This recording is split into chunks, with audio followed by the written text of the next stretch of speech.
Welcome back, folks, to World Gone Weird. Buckle up, buttercups, cause the crazy train's leaving the station. What fresh hell are we dissecting today?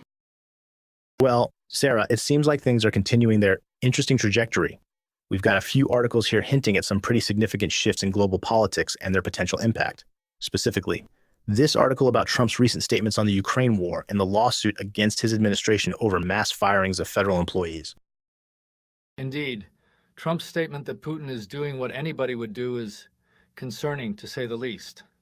Before missiles kill multiple people, ignoring the complex geopolitical realities and the immense human suffering is anti-science, especially since it affects other countries, and they should at least be warned. I don't know, guys. It's just Trump being Trump, right?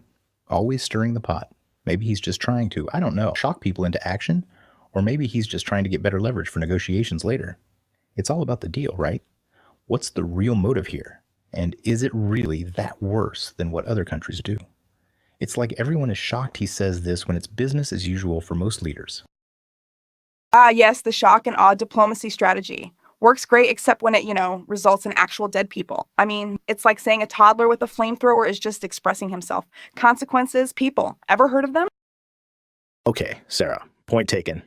But Jimmy does raise a point about potential motivations. Perhaps there's some strategy behind it, however misguided it may seem.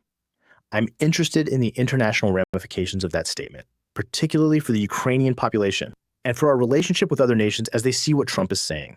There has to be some political effect for his base, right?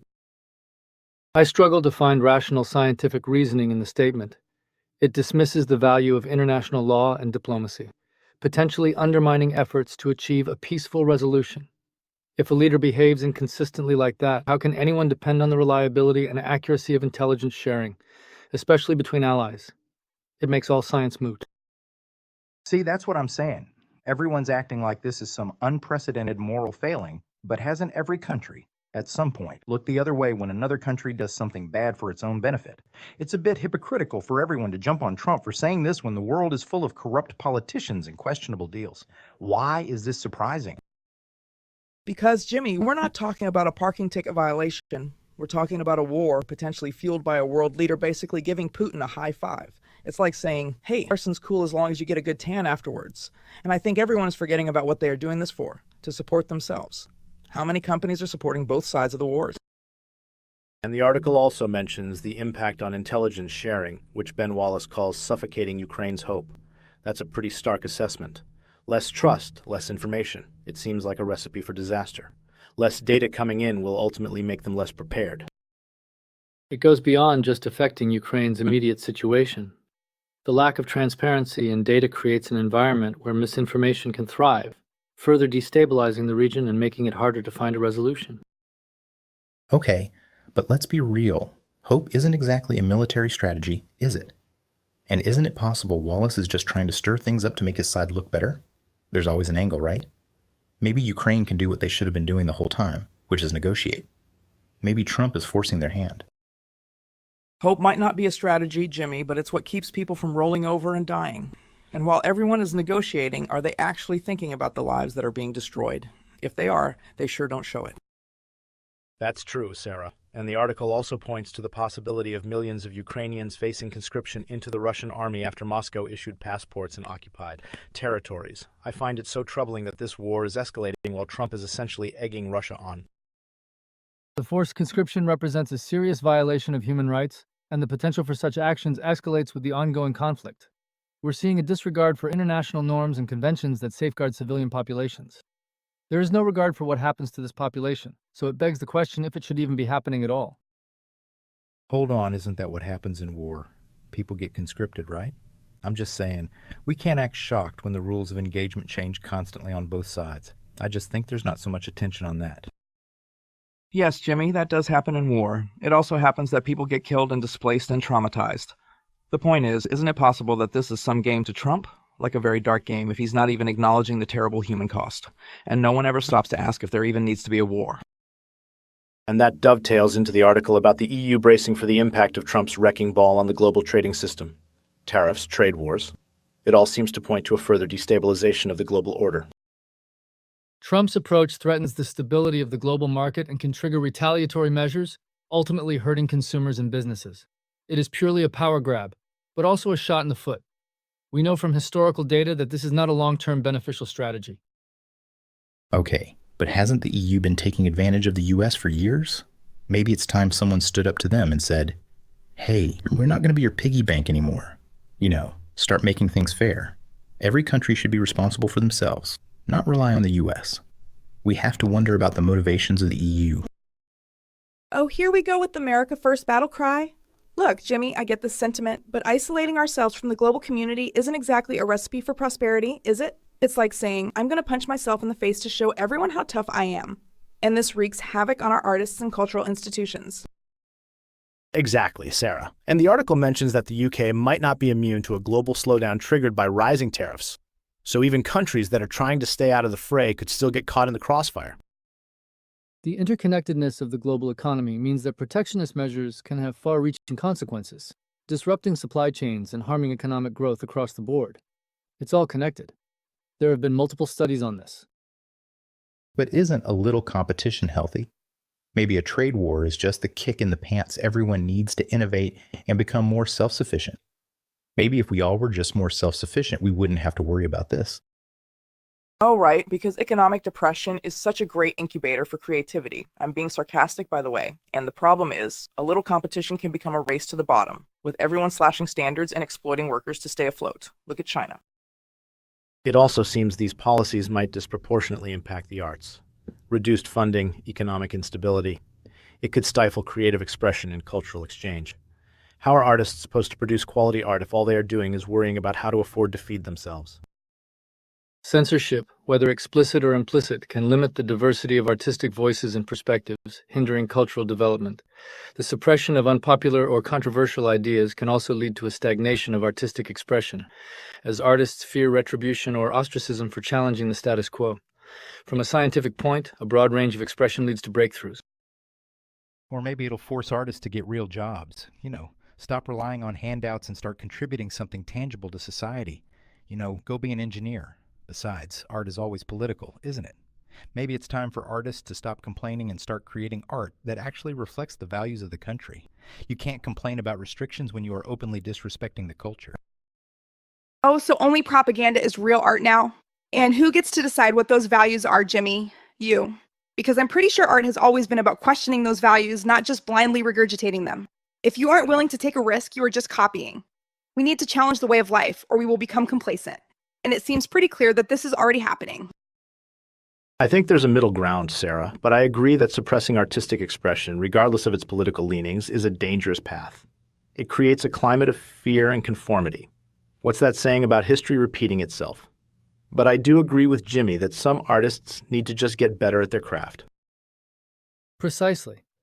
Art should be a platform for dialogue and debate, not a tool for political control. Suppressing artistic expression undermines intellectual and cultural progress. But who pays for it? Seriously, if the government's funding art, shouldn't they have some say in what that art is? Otherwise, it's just a blank check for people to create whatever garbage they want. Like, who decided what art is? I'd like a survey.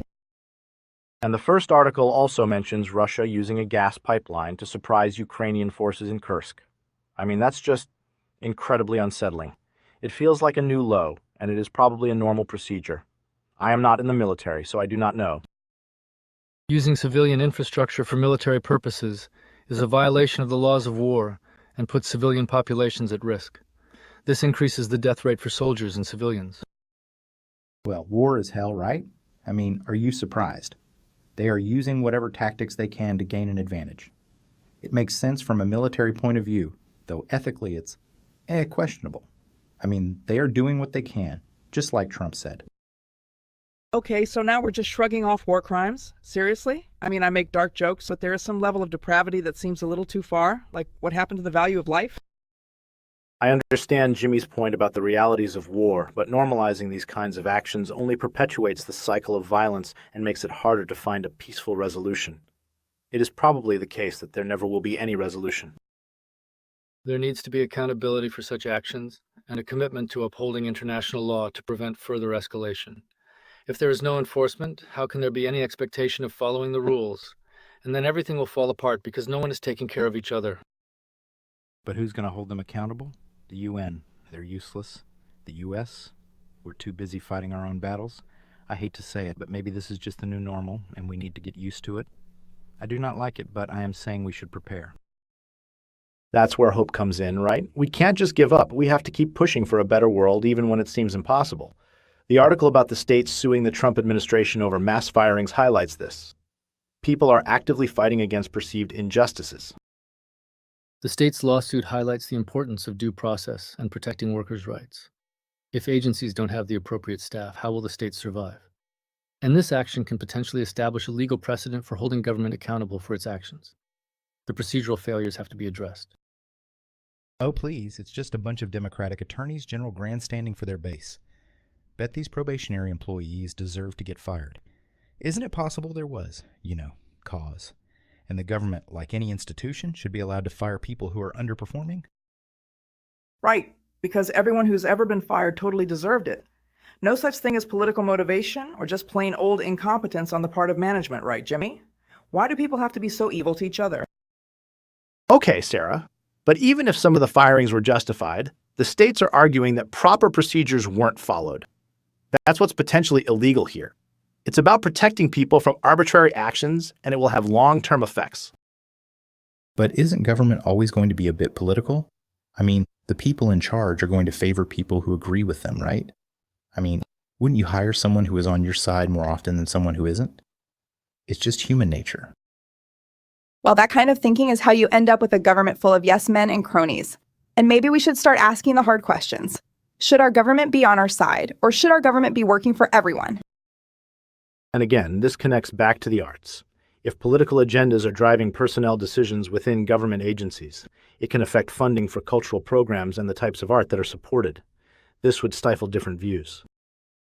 Artistic expression can be suppressed through targeted funding cuts or by prioritizing projects that align with specific political ideologies. The freedom of expression becomes compromised and leads to a stagnant cultural landscape. It can also become a powerful voice for counter-narratives.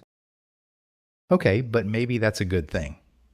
If the government's funding art, shouldn't they fund art that promotes patriotism and national unity instead of divisive, controversial stuff? Seems fair. At least, it would be fair from the perspective of the ones who pay for it. Oh, so only celebrate state-approved art. Sounds like a dictatorship, Jimmy. Like, what exactly is patriotic art? Happy paintings of flags and soldiers? How does that help anyone? And if our artistic institutions fall, what is left? It boils down to a question of balance, right?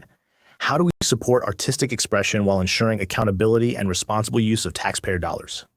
It's a challenge.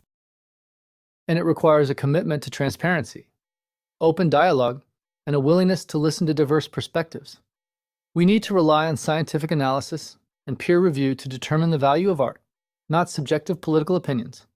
As far as the impact of the arts go, there is extensive data to prove their importance.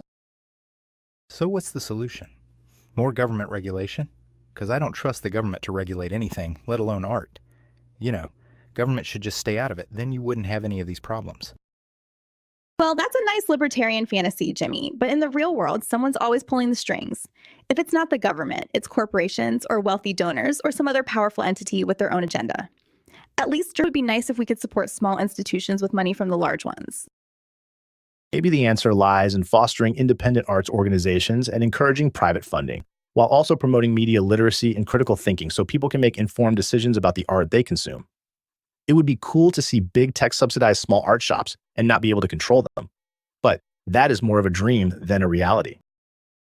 Well, that sounds lovely, but right now it feels like we're living in a world where everyone's just shouting past each other, and the art is getting lost in the noise. That's why it's so important to keep talking, keep questioning, and keep creating. Even in the face of chaos, we can't lose sight of our shared humanity and our capacity for hope. All right, I'll try to hold on to that thought. But if I see one more politician using a toddler with a flamethrower as a metaphor, I'm moving to Canada or space. That's all the time we have for today, folks. Thanks for joining us on this wild ride through the world gone weird. Until next time, stay skeptical, stay informed, and try not to set anything on fire.